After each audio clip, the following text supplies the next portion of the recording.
Assalamualaikum warahmatullahi wabarakatuh.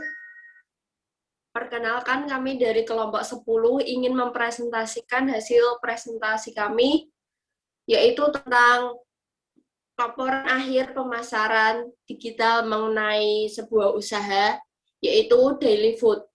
Sebelumnya, perkenalkan nama saya Dea Ambati, NIM B11 2019 0568.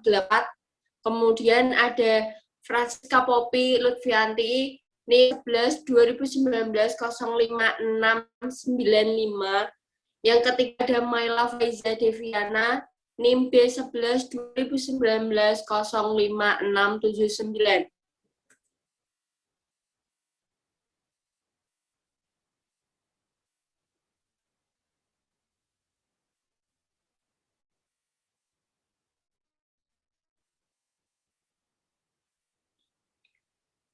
Baik, di sini saya ingin mempresentasikan mengenai definisi pemasaran digital.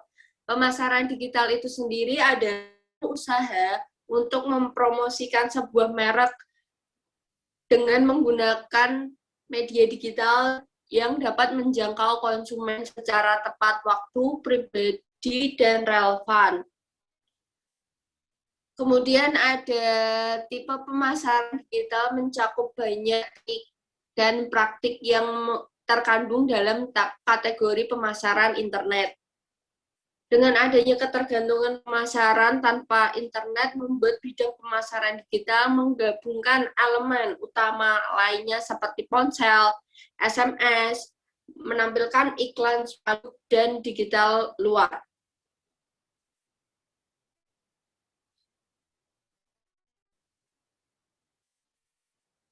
Kemudian di sini ada definisi marketplace. Marketplace itu sendiri adalah perantara antara penjual dan pembeli di dunia maya. Situs marketplace bertindak sebagai pihak ketiga dalam transaksi online dengan menyediakan tempat berjualan dan fasilitas bayaran. Bisa dikatakan marketplace adalah departemen store online. Pada umumnya terdapat dua jenis kerjasama di situs marketplace, yaitu marketplace murni dan konsinyasi.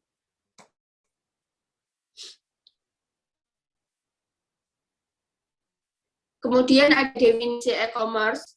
E-commerce itu kepanjangan dari electronic commerce, atau dalam bahasa Indonesia adalah perdagangan secara elektronik, yaitu aktivitas penyebaran, penjualan, pembelian, pemasaran barang maupun jasa dengan memanfaatkan jaringan telekomunikasi seperti internet, televisi, atau jaringan komputer lainnya.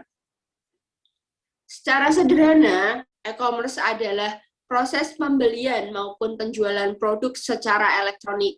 E-commerce sendiri makin berkembang beberapa tahun belakangan ini dan secara perlahan menggantikan toko tradisional atau toko offline, begitu. Kemudian selanjutnya ada strategi pemasaran digital. Strategi pemasaran digital adalah rencana atau tindakan untuk mencapai tujuan pemasaran yang ditetapkan. Sasaran ditentukan oleh tujuan bisnis Anda dan urut prioritasnya. Setelah tujuan ini ditetapkan, kampanye digital market akan dikembangkan dan dijalankan pencapaiannya.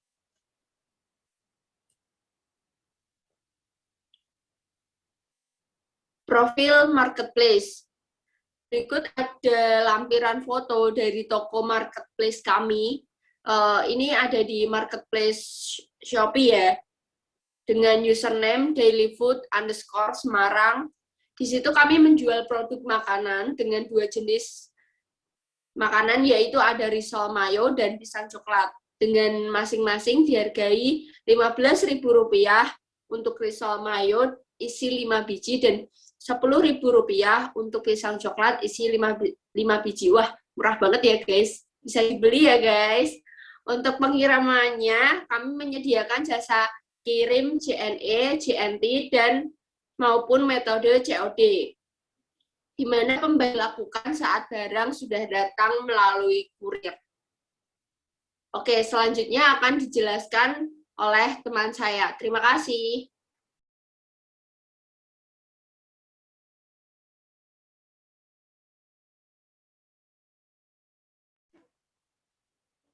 Baik, selanjutnya saya akan melanjutkan presentasi dari Dea Ambarwati. Di sini saya akan menjelaskan mengenai profil toko online. Berikut lampiran foto dari toko online kami yang berada di sosial media, yaitu Instagram dengan username daily_food Semarang.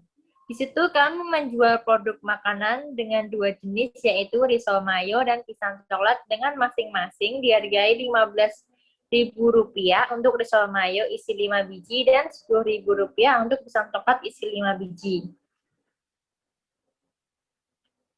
Yang selanjutnya ada analisa elemen organisasi pada marketplace online. Market analysis adalah penyelidikan ke dalam pelaksanaan marketing untuk mengetahui hal apa saja yang mempengaruhi hasil dari suatu proses pemasaran dan efek yang didapat dari hasil tersebut.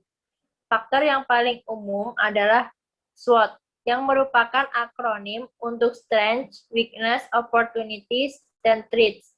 Keempat faktor inilah yang nantinya akan digunakan untuk mengukur elemen dalam marketing analisis sebagai berikut. Yang pertama ada ukuran pasar, pertumbuhan pasar, tren pasar, alur distribusi, dan juga struktur biaya industri.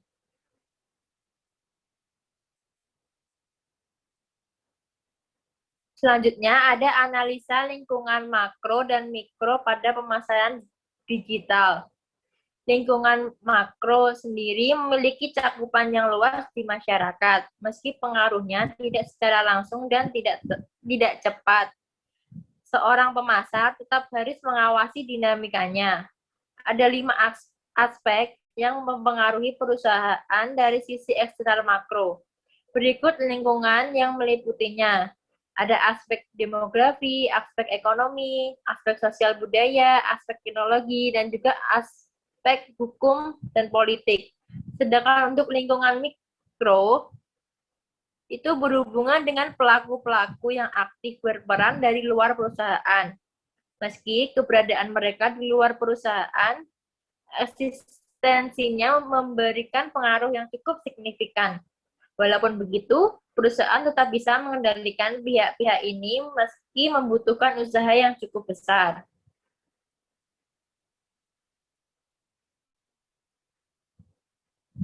Selanjutnya ada penerapan strategi pemasaran digital terintegrasi.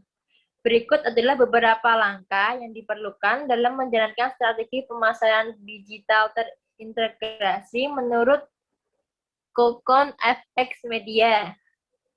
Yang pertama ada analisis situasi dan kondisi. Yang kedua, analisis target pasar. Yang ketiga ada memastikan tujuan komunikasi itu sendiri. Kemudian susun anggaran.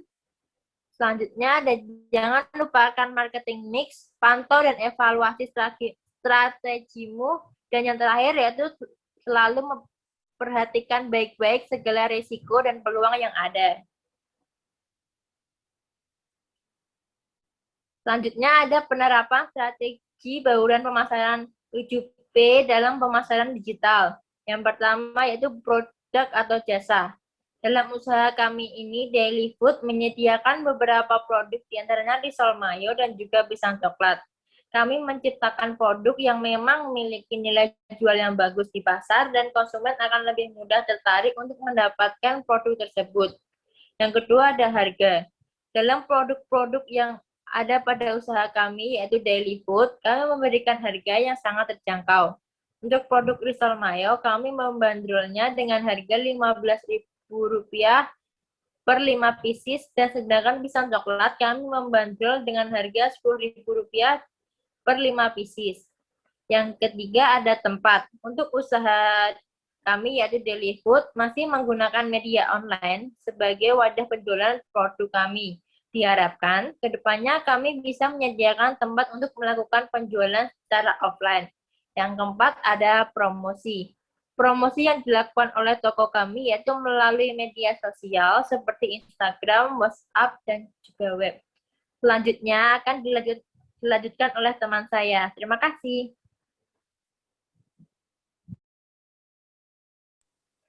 Melanjutkan dari Mbak Maila, yang kelima ini ada people atau SDM. Untuk sumber daya manusia pada usaha Daily Food, kami memanfaatkan SDM yang ada, yaitu anggota kelompok kami yang terdiri dari 3 orang pada awal membangun usaha ini dan diharapkan terus berkembang. Selanjutnya ada physical evidence atau kemasan. Untuk produk Daily Food, kami memberikan kemasannya dengan menggunakan mika bening karena harganya yang terjangkau dan produksi dalam jumlah banyak. Lalu yang terakhir ada proses.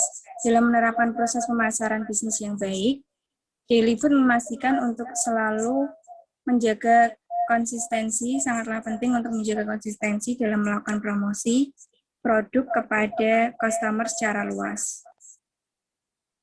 Oke, selanjutnya ada penerapan strategi HRM atau Customer Relationship Management merupakan alat yang digunakan untuk mendukung pelaksanaan usaha Daily Food sehingga dapat meningkatkan kualitas pelayanan terhadap pelanggannya. Penerapan ini menggunakan sistem berbasis web yang bisa mengelola data pelanggan, promosi produk, data penjualan produk, dan pengelolaan pelayanan pelanggan yang digunakan untuk menyimpan pertanyaan pelanggan untuk menciptakan hubungan yang baik dengan pelanggan. Tujuan ini pada sistem informasi di atas adalah untuk mempertahankan pelanggan yang telah ada dengan meningkatkan kepuasan pelanggan terhadap pelayanan. Dengan menerapkan CRM ini, pelayanan pelanggan ini diharapkan menyajikan informasi dan pelayanan yang lebih cepat dan mudah. Lalu ada penerapan strategi perencanaan media digital. Media digital sendiri telah memberi daya presisi dan relevansi baru dalam aktivitas iklan dan menciptakan potensi untuk keterlibatan pelanggan yang lebih mendalam, tetapi untuk melakukannya tetap memerlukan strategi yang tepat. Berikut ini strategi media digital yang dilakukan oleh Daily Food. Yang pertama, mulailah dengan riset pasar tradisional. Yang kedua, ketahuilah metrik yang akan digunakan. Yang ketiga, tetapkan tujuan Anda dan jadikan smart. Dan yang terakhir ada terintegrasi. Selanjutnya ada penerapan strategi komunikasi pemasaran digital. Strategi komunikasi sendiri membutuhkan teknik serta pengertian dalam implementasinya agar dapat tersampaikan dengan baik dan dipahami sesuai tujuan marketing. Berikut ini teknik penggunaan strategi komunikasi pada usaha Daily Food ada 3, yaitu menentukan target pasar, menentukan media yang digunakan, dan menganalisa tujuan dan value dari pesan. Oke, lalu ada penerapan strategi saluran pemasaran digital.